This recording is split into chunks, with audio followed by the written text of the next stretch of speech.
진짜 다시 살아나는 인생입니다. 그렇죠. 우리는 다시 살아나는 인생입니다.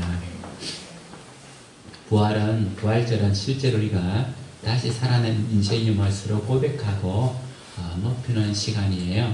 우리 아래층에도 여러 명 있는 줄 알고 있는데 그렇게 인사 나눴으면 좋겠습니다. 제가 오늘 주보 앞면에 권정생 선생님의 강아지똥이라고 하는 동화책을 인용해서 올려뒀습니다. 부활절 아침의 묵상 해가지고 제가 올려뒀는데요. 아마 시간이 있어서 읽어보신 분도 있을 것이고 또 나중에 읽어보려고 든 분도 있을 겁니다. 오늘 아침 특별히 제가 부활절 아침의 묵상으로 권정생 선생님의 강아지 똥을 올린 데는 이유가 있습니다.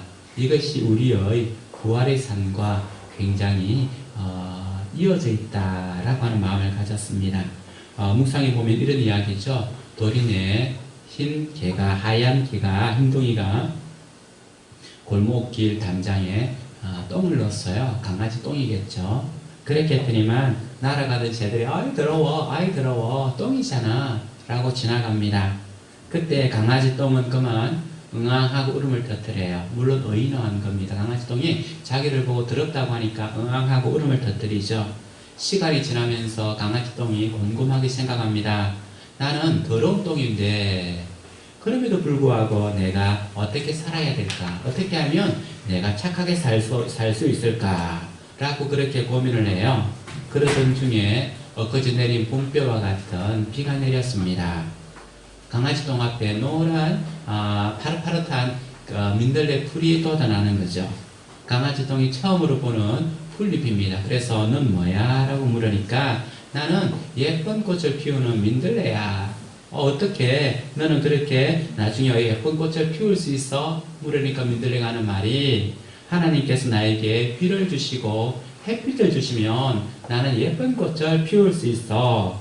그러니까 강아지 똥이 굉장히 부럽죠. 자기는 그냥 냄새나는 똥인데 예쁜 꽃을 피운다고 하니까 부러워요. 그래 그렇구나 라고 하니까 민들레가 하는 말이 아니야 나에게 하나가 더 필요해. 너가 나를 위하여 걸음이 되어주면 내가 아름다운 꽃을 피워줄 수 있어. 그러니까 강아지 똥이 그렇구나 라고 하면서 굉장히 기뻐하고 좋아합니다. 나중에 강아지 똥은 이 민들레를 꼭 품에 안고는 있습니다. 그리고 나서 비가 오면서 강아지 똥이 잘게 부서지고 땅에 스며들어 민들레 뿌리에 흡수가 되고 나중에는 아름다운 꽃을 피웠다라고 하는 이야기죠. 하나도 쓸모없어 보이는 강아지 똥이 아름다운 꽃을 피우는 데 있어서 반드시 필요한 걸음이 되었다라고 하는 이야기입니다. 권정생 선생님은 경북에 있는 봉화마을에 종치는 아버지를 둔 그런 집에서 태어났어요. 굉장히 어렵게 자라면서 그가 어릴 때 겪었고 생각했던 것 중심으로 해서 아름다운 동화를 많이 썼는데 나이 드셔서 돌아가실 때까지 참 따뜻한 어르신으로서 살았던 아동 문학가입니다. 마음이 참 따뜻하고 너그럽고 특별히 평화를 사랑하는 분이었죠. 오늘 부활절 아침에 여러분들은 이 강아지 똥을 보면서 무엇을 느꼈습니까? 강아지 똥의 희생으로 말미암아 아름다운 꽃을 핀다는 거죠. 우리는 서로 사회를 살아가면서 서로 희생하며 살아가는 존재입니다. 서로 관계를 맺으면서 살아가요. 소위 말하는 자수성가, 내가 스스로 기업을 이루었다라고 하는 사람이 있습니다. 엄밀히 따져보면 그 사람은 자수성가한 것이 아니죠. 그 사람 주변에 수없이 많은 사람들이 있어서 그 사람을 도와주고 그 사람과 함께 했던 겁니다. 어떤 누구도 혼자서 일어설 수가 없고 혼자서 사회생활을 할 수가 없어요. 우리는 누군가의 희생으로 말미암아 오늘 이 자리에 앉아 있는 거고 우리는 희생으로 말미암아 오늘 이만큼의 삶을 살아가는 거죠. 우리의 존재도 어떻습니까? 여러분의 아버지와 어머니의 희생으로 말미암아 여기까지 자라고 여기까지 살아올 수 있었던 것이라는 거죠. 우리가 때로는 내 주변에 아무도 없는 것 같이 보이지만 누군가의 손길과 누군가의 마음과 누군가의 희생으로 말미암아 오늘의 내가 만들어졌다라고 하는 겁니다. 그런데 조금 전에 말했던 것처럼 주위를 돌아보았을 때에 나를 도와줄 사람이 아무도 없다, 나와 함께 할 사람이 아무도 없다 라고 하는 것은 참으로 힘든 인생을 살아가는 사람일 겁니다. 그래서 권정정 선생님은 아름다운 꽃이 피어 평화를 이루는 것은 어느 누군가의 희생이 있기 때문이다. 어쩌면 강아지 똥과 같이 그렇게 쓸모없이 보이는 그 사람들의 희생으로 말미암아 이 사회와 이 국가와 이 세계가 그래도 이 모습의 평화를 누리고 있다라고 하는 것을 말하고 싶었을 것입니다. 또 하나 권정승 선생님의 이야기를 보면서 또 하나 느끼는 것은, 또 하나 의미를 찾을 수 있는 것은 예수님이 강아지 똥과 같은 존재라고 한다면 신성모독이 되겠습니까? 우리는 지금까지 예수님 얼굴 하면 멋진 사람들의 얼굴만 봤습니다. 그죠? 이목구비가 뚜렷하고 머리가 치렁치렁하고 뭔가 서구적이고 잘생긴 번치는 그런 청년의 모습을 보았기 때문에 예수님을 강아지 똥이다라고 표현한다고 하면 굉장히 뭔가 예수님을 모독하는 것 같고 예수님을 잘못 설명하는 것 같지만 저는 이 동화를 읽으면서 예수님이 강아지 똥과 같은 존재다라고 하는 것을 깨닫습니다. 결국 예수님의 희생과 예수님의 죽음으로 말미암아 예수님이 사라져 죽음으로 말미암아 우리가 존재하는 거죠. 예수님께서 가심으로 말미암아 우리가 이 땅에 존재하는 겁니다. 그래서 예수님은 어쩌면 강아지 똥의 모습으로 자기를 갈기갈기 찢으셨고 자기 속에 있는 모든 것을 우리에게 영양분으로 주심으로 말미암아 우리가 그리스도인으로 오늘도 살아갈 수 있게 된 것입니다. 오늘의 말씀을 살펴보면 복음의 핵심을 담고 있습니다. 부활절에 어떤 말씀을 전할까라고 고민을 하고 기도하고 묵상하는 가운데 복음의 핵심을 전하는 것이 부활절의 가장 중요한 메시지다라고 하는 마음을 주셨고 그래서 오늘 말씀을 본 건데 우리가 보았던 로마서 4장 25절 말씀을 같이 한번 읽어보도록 하겠습니다. 같이 한번 읽어보겠습니다. 시작. 예수는 우리가 범죄한 것 때문에 내 죽이 되고 또한 우리를 어이롭다 하시기 위하여 살아나셨느니라. 그렇게 기록되어 있는데요. 세 번째 말씀에는 조금 더 이것을 이해하기 쉽게끔 번역해 두었습니다. 예수는 우리의 범죄 때문에 죽임을 당하셨고 예수님은 우리의 범죄 때문에 죽임을 당하셨고 우리를 어이롭게 하시려고 살아나셨습니다. 라고 번역하고 있습니다. 우리의 범죄 때문에 죽임을 당하였고 우리를 어이롭게 하기 위하여 살아나셨습니다. 이것이 곧 예수님의 죽으심과 부활의 핵심이라는 거예요. 복음의 한 축, 가장 중요한 축 중에 하나는 우리의 범죄 때문에 예수님이 죽임을 당하셨다라고 하는 고백입니다. 모든 성경은 이것을 중심으로 움직여 가고 있습니다. 구약의 39권과 신약의 27권이 지속해서 말하고 싶어하는 가장 중요한 메시지의 한 축이 예수님이 우리의 죄를 위하여 죄를 담당하시고 죽으셨다라고 하는 말씀이라는 겁니다. 이 말씀은 우리가 교회의 문을 들어오고 나면서부터 지속하여 들은 말씀이기 때문에 어쩌면 진부하다라고도 생각할 수 있는 것이지만 이것은 주님이 보실 때는 결코 시대를 볼 때마다 진부한 것이 아니라 2000년, 4000년, 6000년이 지나도 새로운 말씀이고 가장 중요한 복음의 말씀입니다. 이 말씀이 우리 속에서 피와 같이 돌아다녀야만 우리가 참된 그리스도인으로 살 수 있다는 겁니다. 이것이 빠진 것은 예수님께서 우리를 위하여 우리의 죄를 담당하시기 위하여 돌아가셨습니다라고 하신 것이 빠진 것은 결코 복음이 아닙니다. 이것을 부인하는 사람은 결코 그리스도인이 아닙니다. 복음의 핵이기 때문에 그렇습니다. 이 말씀에 살펴보는 것처럼 우리는 죄인이다라고 하는 것을 고백하는 거죠. 물론 우리 중에서는 전과가 없는 사람도 있을 수 있습니다. 감옥에 갈 만큼 큰 죄를 짓지 않았지만 대부분의 사람들은 재판에 넘겨지지 않게 우리의 죄가 드러나지 않았을 뿐이라는 거죠. 말 그대로 누군가가 눈을 크게 뜨고 24시간 여러분들을 감시하고 감독하다면 우리의 대부분의 사람들은 재판석에서 재판을 받아 범칙금을 내든지 감옥에 가든지 할 만한 사람이라는 거예요. 운전하는 사람 치고 과속을 안 해본 사람이 없을 거고, 그렇죠? 과속 안 해본 사람이 없다는 겁니다. 또 우리가 우리 삶 중에서 길에 다니다가 입에 침이 고이면 침을 뱉지 않는 사람이 없다는 거예요. 제가 일주일에 한 번씩 담배꽁초를 교회 주변에 주면요 얼마나 많이 나오는 줄 몰라요. 담배꽁초 버리면 범칙금을 내야 되잖아요. 그죠? 누군가가 눈을 부릅뜨고 그렇게 쳐다본다면 그렇다는 거예요. 저희 집도 불법 건축물이 돼가지고 앞에 나와 있습니다. 제가 나오기 살기 전부터 그렇게 되어 있는데 이것도 법을 어긴 거예요. 곧 무슨 말이냐면 우리가 감옥에 가지 않고 전과가 없다고 해서 우리가 정결한 사람이고 깨끗한 사람이고 선을 지키는 사람이라는 것이 아니라 누군가가 지켜보고 있다면 우리 모두는 법에 다 걸릴 만한 사람이라는 거죠. 혹 그들의 눈을 피해간다 할지라도 피할 수 없는 눈이 있습니다. 경찰과 검찰의 눈을 피한다 할지라도 우리는 결코 피할 수 없는 재판장의 눈을 가지고 있는 거죠.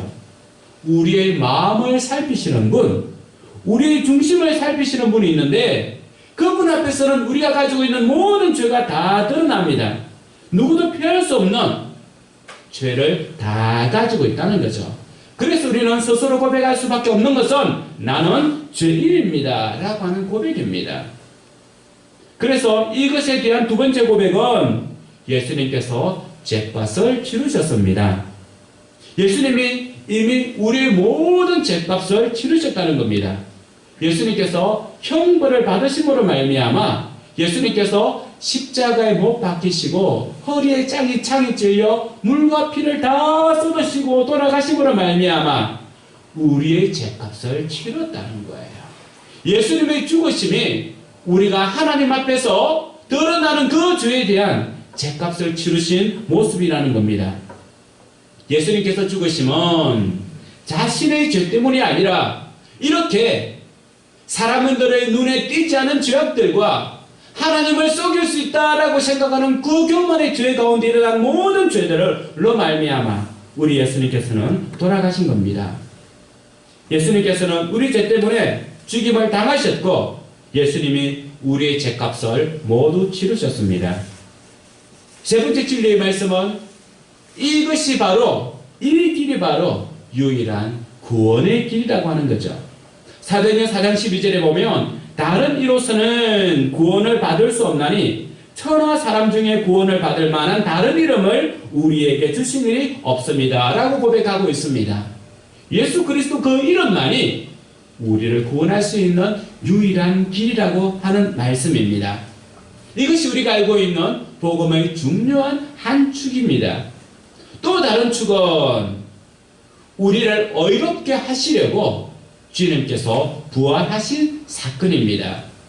교회를 다니면서 예수님께서 죽으신 것은 알겠는데 살아나신 것은 받아들이지 못하겠어 라고 하는 것은 하나의 축만 가지고 있어서 무너지는 집을 짓는 것과 같은 거예요. 모든 사람이 죽으니까 예수님도 죽는 것은 알겠지만 내가 이때까지 살아난 것을 본 적이 없으니 예수님이 살아났다고 하는 것은 믿을 수 없다라고 하는 것은 그 사람은 믿음이 없는 것이죠. 예수님은 십자가에 매달려 돌아가셨습니다. 사망이 예수님을 덮친 것입니다. 하지만 예수님은 이 사망 안에 영원히 갇히지 아니하고 사망을 이기시고 무덤의 문을 열고 나오신 분이 예수님이십니다. 예수님은 사흘 만에 다시 살아나셔서 우리의 부활의 첫 열매가 되어주셨습니다. 그래서 고린도전서 15장 20절에 그러나 이제 그리스도께서 죽은 자 가운데서 다시 살아나사 잠자는 자들의 첫 열매가 되셨도다. 이 말씀은 예수님께서 살아나신 것은 분명한 사실인데 이것은 독립된 사건으로 존재하는 것이 아니라 예수님이 부활하심은 우리와 깊은 연관성, 관계성을 가지고 있다는 겁니다. 그래서 예수님의 부활은 첫 열매라고 하는 거예요.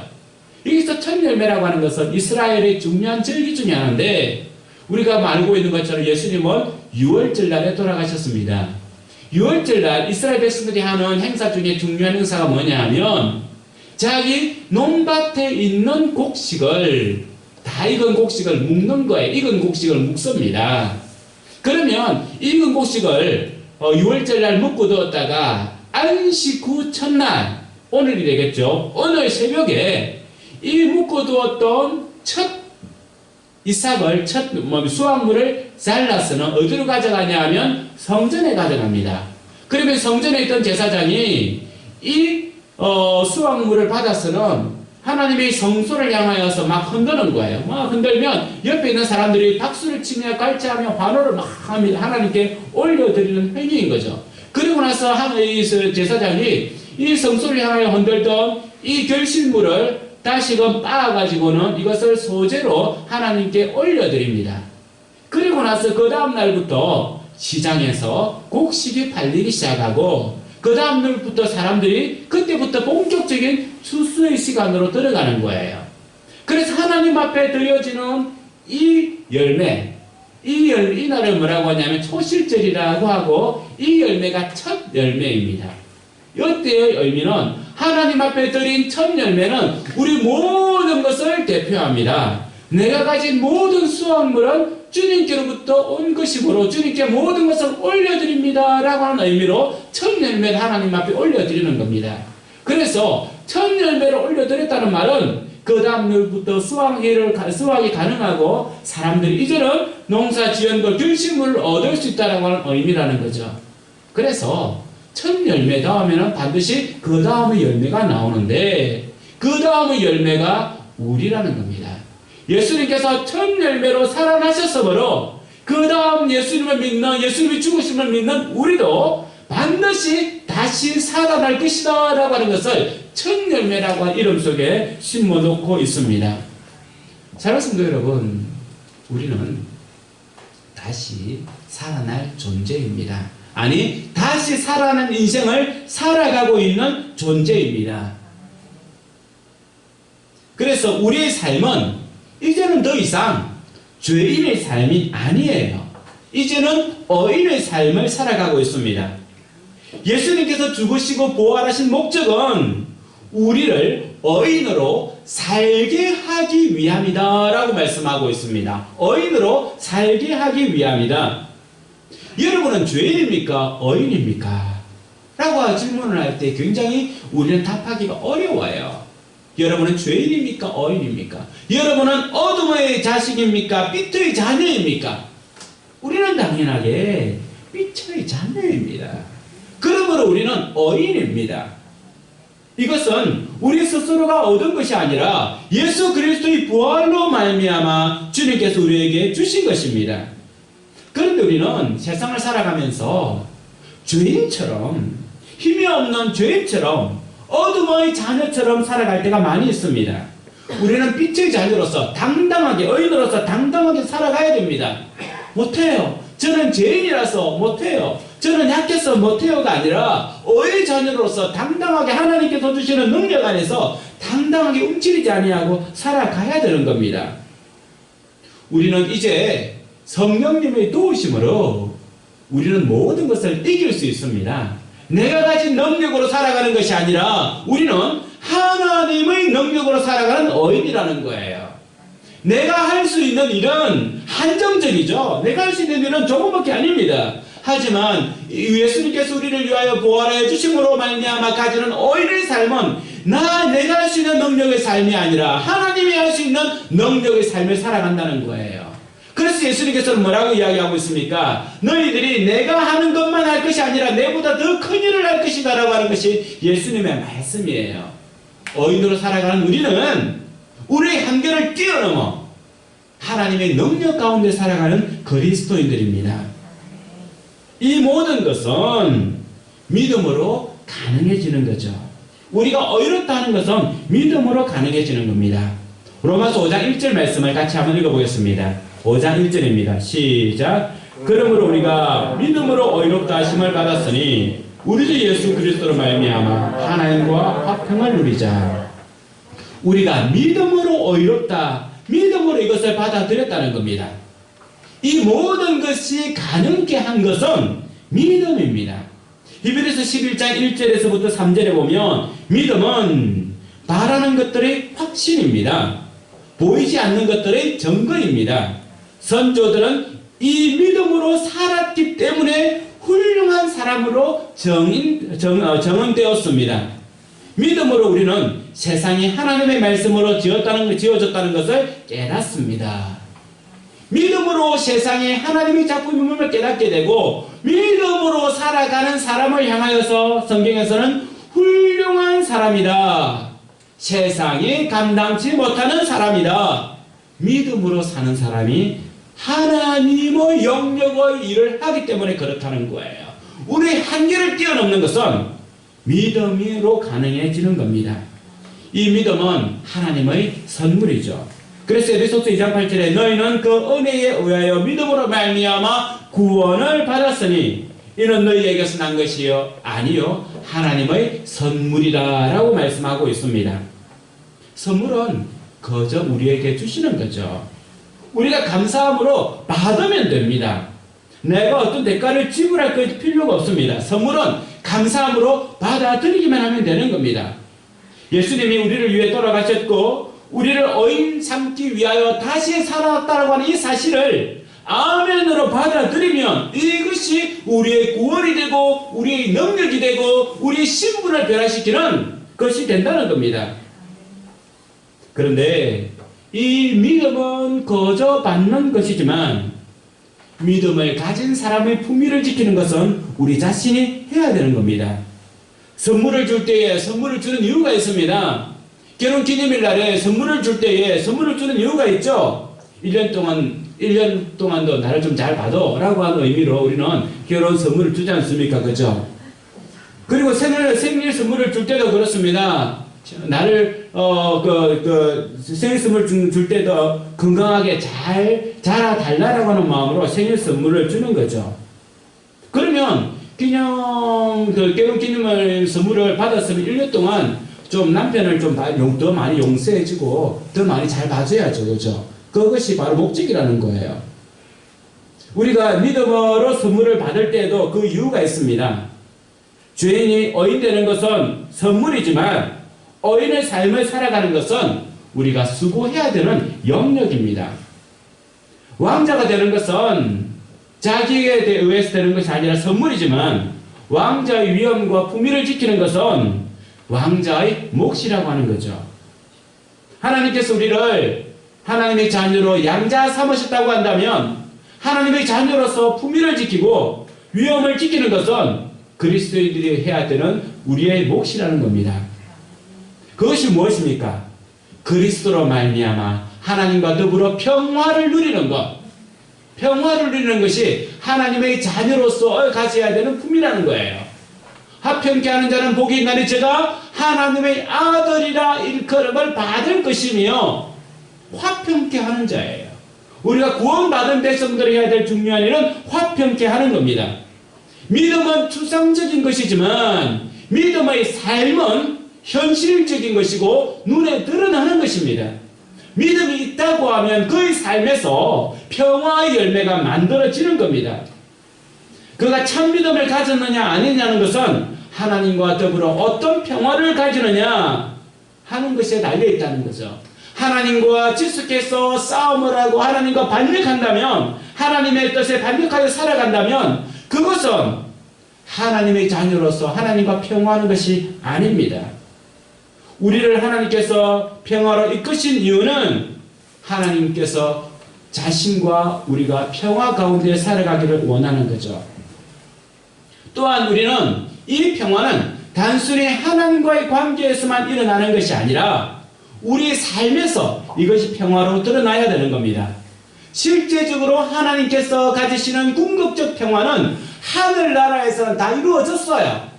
그러면 하나님의 나라가 이 땅에 이루어져야 하기 때문에 이 땅에 살아가는 부활한 그리스도인, 새로운 삶을 살아가는 그리스도인, 새롭게 태어난 그리스도인들은 이 땅이 하나님의 나라가 될 수 있게끔, 이 땅에 하나님의 평화가 임할 수 있게끔 하는 것이 하나님께서 우리를 이 땅에서 부활체로 살아가게 하는 근본적인 이유입니다. 그래서 우리는 이 땅에 주님의 평화를 만들어야 되는 겁니다. 이 땅을 천국으로 만들어야 되는 겁니다. 우리의 신앙의 뿌리는 하나님이지만 우리가 이 땅에 살아가면서 맺히는 열매는 이 땅에서 나타난다는 거예요. 그래서 우리가 하나님과의 지속적인 관계가 올바라서 그분으로부터 영적 공급을 영적인 영양분을 지속해서 받는다면 이 땅에서 참으로 아름답고 훌륭한 열매를 맺을 수밖에 없습니다. 우리의 평화는 우리는 하늘의 평화를 이 땅의 평화로 만들어야 되는 거죠. 그래서 이사야서 2장 3절에서부터 5절에는 이렇게 기록하고 있습니다. 많은 백성이 가며 이르기를 오라 우리가 여호와의 산에 오르며 야곱의 하나님의 전에 이르자 그가 그의 길을 우리에게 가르치실 것이라 우리가 그 길을 행하리라 하리니 이는 율법이 시온에서부터 나올 것이요 여호와의 말씀이 예루살렘에서부터 나올 것임이니라. 그 다음 말씀이 그가 열방 사이에 판단하시며 많은 백성을 판결하시리니 우리가 그들의 칼을 쳐서 보습을 만들고 그들의 창을 쳐서 낫을 만들 것이며 이 나라와 저 나라가 다시는 칼을 들고 서로 치지 아니하며 다시는 전쟁을 연습하지 아니하리라. 야곱 족속아 오라 우리가 여호와의 빛에 행하자. 무슨 말씀입니까? 그렇게 싸움하고 칼과 창으로 싸움하던 그들이 칼과 창을 녹여서 밭을 가른 보습을 만들고 낫을 만들어서 농사에 전념한다는 겁니다. 땅의 일에 농사에 전념한다는 거예요. 평화가 임했다는 거죠. 평화가 임한다고 하는 것은 화자는 쌀을 서로 나눠 먹는 것. 그래서 다른 사람들이 필요를 채워주고 다른 사람의 어려움에 채워주는 것이 바로 평화의 시작점입니다. 다른 사람에게 관심을 두는 것이, 다른 사람의 아픔에 관심을 두는 것이, 다른 사람의 괴로움에, 다른 사람의 상처에 관심을 두는 것이 평화의 시작이라고 하는 거죠. 그리스도인들의 평화도 그렇습니다. 나의 상처, 나의 아픔, 나의 괴로움만 들어보는 것이 그리스도인들의 자세가 아니라는 거예요. 이웃의 아픔과 이웃의 고통과 이웃의 아픔을 헤아리는 것이 이 땅에서 평화를 만들어가는 겁니다. 제가 마지막으로 한 시를 읽어줄 건데요. 감사한 죄라고 하는 시입니다. 감사한 죄라고 하는 시인데 노동운동가인 박노해 시인이 지은 시입니다. 저는 이 시를 보면서 깜짝 놀라면서 충격을 받았습니다. 진짜 감사라고 하는 것이 뭔가, 참 신앙이라고 하는 것이 뭔가, 이 시를 통하여서 부활절날 우리가 이 땅에 어떤 평화를 만들어 가야 될지, 이웃과 어떤 평화를 나누어야 될지를 한 번 더 생각했으면 좋겠습니다. 박노해 시인의 감사한 죄입니다. 감사하지 않은 죄가 아니라 감사한 죄입니다. 새벽녘 팔순 어머니가 허느끼신다. 젊어서 홀몸이 되어 온갖 노동을 하며 5 자녀를 키워낸 장하신 어머니, 눈도 귀도 어두워져 홀로 사는 어머니가 새벽 기도 중에 나직히 허느끼신다. 나는 한평생 기도로 살아왔느니라. 낯선 서울 땅에 올라와 노점상으로 쫓기고 여자 몸으로 공사판을 뛰어다니면서도 남보다 도와주는 사람이 많았음에 늘 감사하며 기도했느니라. 아비도 없이 가난 속에 연좌제에 묶인 내 새끼들, 환경에 좌절하지 않고 경우 바르게 자라났어. 큰아들과 막내는 성직자로 하나님께 바치고 너희 내외는 민주운동가로 나라에 바치고 나는 감사 기도를 바치며 살아왔느니라. 내 나이 80이 넘으니 오늘에야 내 숨은 죄가 보이기 시작하는구나. 거리에서 리어카 노점상을 하다 잡혀온 내 처지를 아는 단속반들이 나를 많이 봐주고 공사판 십장들이 몸 약한 나를 많이 배려해주고 팥줄부 일자리도 나는 끊이지 않았느니라.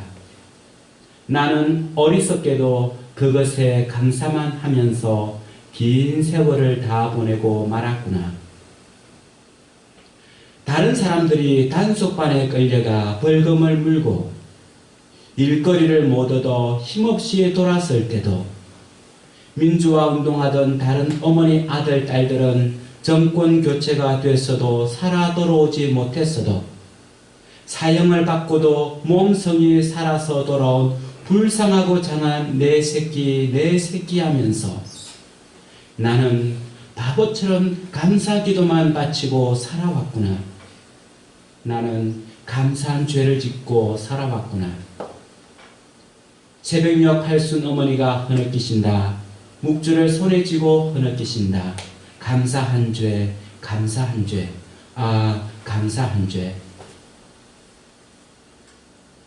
우리가 하나님께 감사하는 것이 본질이다라고 이야기하지만 그 감사가 이기적 감사가 아닌지, 다른 사람들의 고통과 아픔을 외면한 나만의 감사가 아닌지, 독선적 감사가 아닌지 돌아보았으면 좋겠습니다. 코로나19로 인하여서 여러 교회가 어려움을 겪고 있습니다. 코로나19를 겪는 것은 어쩔 수 없지만 이것이 끝난 후에 한국 교회에 평화가 있을 수 있을까? 예배를 드린 교회와 드리지 못한 교회, 그것이 나누어지지 않을까? 교회 내에서도 예배를 드린 성도와 드리지 못한 성도가 나누어지지 않을까? 이런 분열과 갈등이 일어난다고 하는 것은 하나님의 평화가 아닙니다. 우리 고신 측이 일제 침략기 때에 신앙을 굽히지 않은 선조를 가지고 있다라고 자랑하고 있습니다. 그것이 정말 우리의 자랑거리인지, 그러지 못한 그 사람들을 품어줄 수 있는 아량과 화평은 없었는지 이 시대를 맞이하여 다시 한 번 더 노력해봅니다. 우리의 신앙 본질은 하나님과의 1차적 관계 가운데 2차적으로는 다른 사람들의 아픔과 다른 사람들의 괴로움과 다른 사람들의 고통에 함께 하는 겁니다. 부활절날 우리가 부활의 신앙을 가졌다고 한다면, 우리 속에 살아계신 예수 그리스도로 말미암아 어인의 삶을 살아간다고 한다면 더욱더 다른 사람들의 고통과 아픔에 함께하며 그들의 절망을 두고 기도할 수 있는 우리 한빛교회 성도들 되기를 주님의 이름으로 축원합니다. 이 시간 같이 한번 찬송했으면 좋겠습니다.